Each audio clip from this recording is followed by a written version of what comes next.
Reciban muy buenos días, querido grupo, y damos gracias a Dios por la bendición de un nuevo amanecer, de un nuevo despertar, ¿verdad? Y que podemos seguir aprendiendo de este hermoso libro acerca de los hechos de los apóstoles.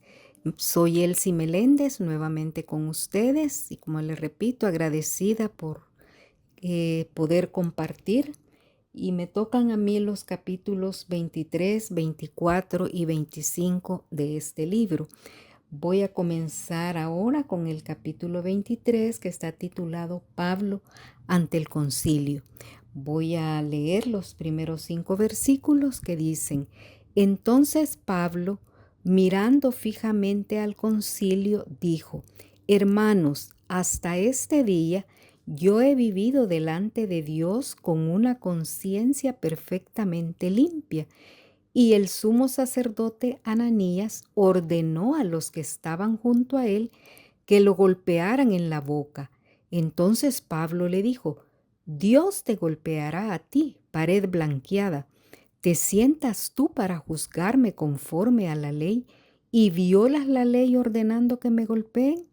Los que estaban allí observando dijeron: Al sumo sacerdote de Dios injurias. Y Pablo dijo: No sabía, hermanos, que él era el sumo sacerdote, porque escrito está: No hablarás mal de una de las autoridades de tu pueblo. Bueno, en estos 5 primeros versículos, Pablo defiende su fe y mirando fijamente al concilio, vemos que dice: Varones hermanos, yo con toda buena conciencia he vivido delante de Dios hasta el día de hoy. Entonces, con esto, Pablo no quiere decir que él ya no era pecador o que no pecaba, sino que él nos está diciendo la importancia de vivir con integridad y honestidad, y que él respondía a la conciencia arreglando las cosas que hacía mal.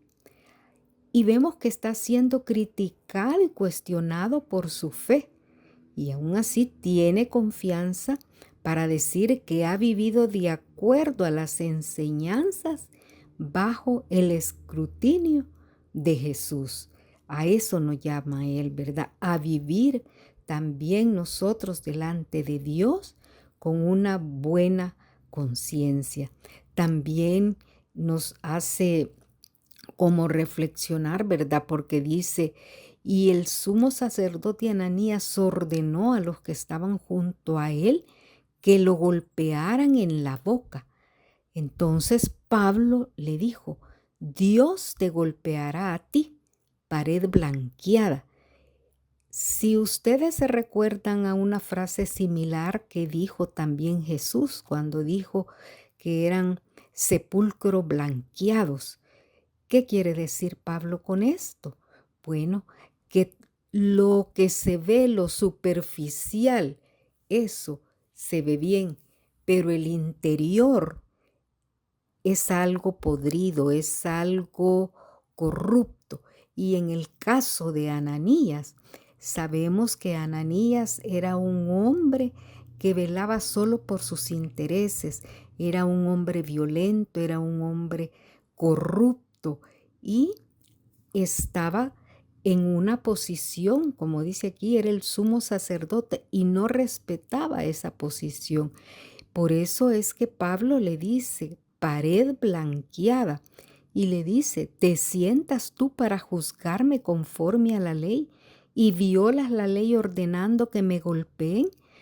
Porque aunque realmente no fue él quien le dio en la boca, ¿verdad? Pero sí ordenó que lo golpearan cuando sabemos que esto era ilegal, porque ningún ciudadano podía ser maltratado, golpeado, hasta que dictaran sentencia.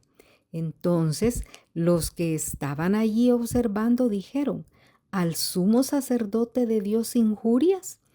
Y Pablo dijo: no sabía, hermanos, que él era sumo sacerdote, porque escrito está, no hablarás mal de una de las autoridades de tu pueblo.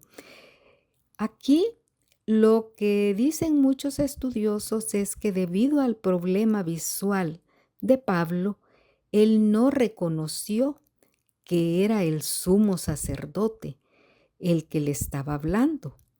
Otros piensan que el sumo sacerdote, Ananías, no tenía las vestiduras que le correspondían como sumo sacerdote, sino que estaba vestido de una forma normal, porque sabemos que Pablo sí era un conocedor de la ley, como lo podemos corroborar en Romanos 13:1. Ustedes lo leen, por favor, ¿verdad?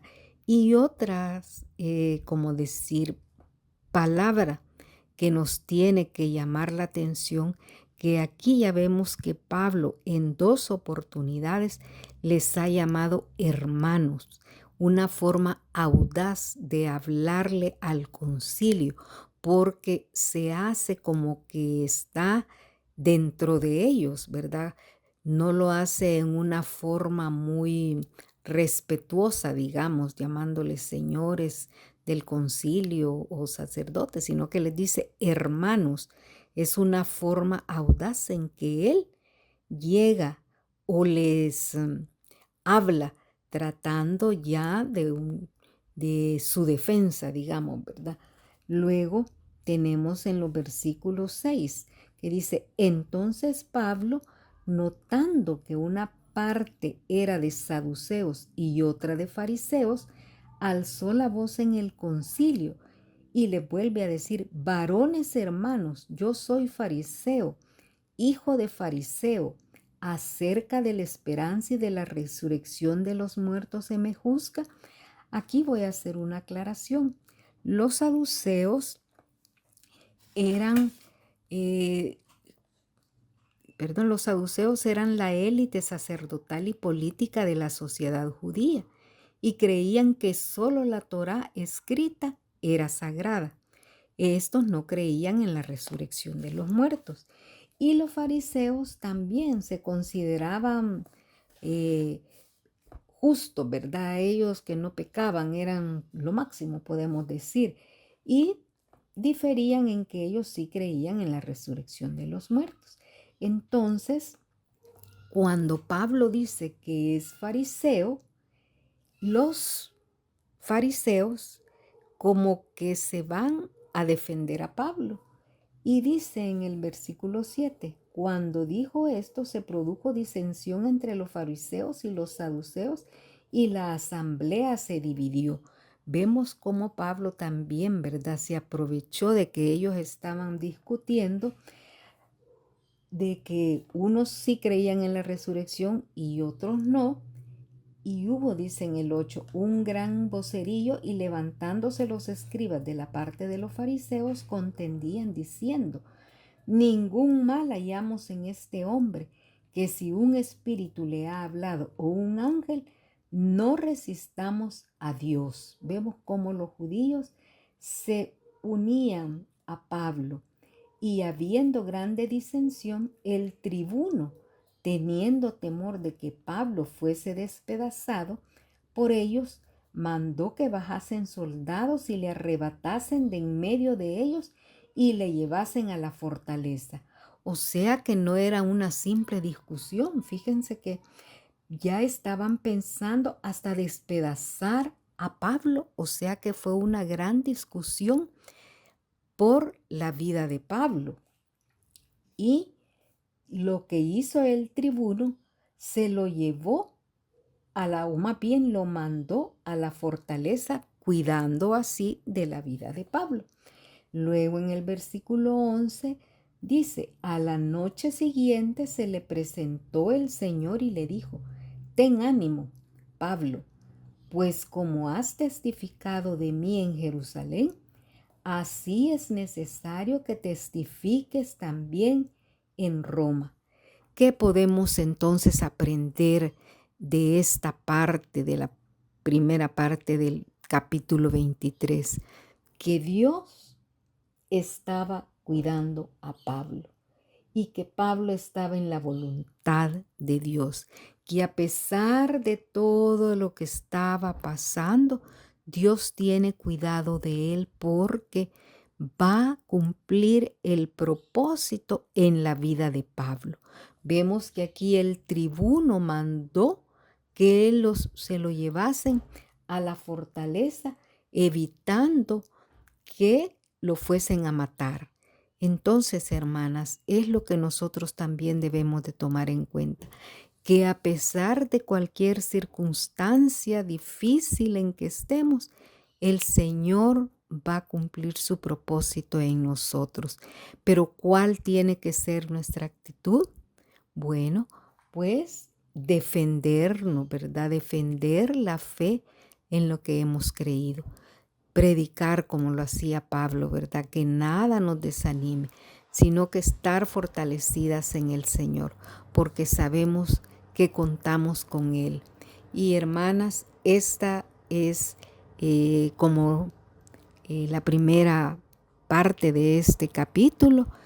Nos vemos, nos reencontramos más bien el día de mañana. Yo las invito a que lean el capítulo completo y así podemos estar en la misma sintonía. Que Dios les bendiga.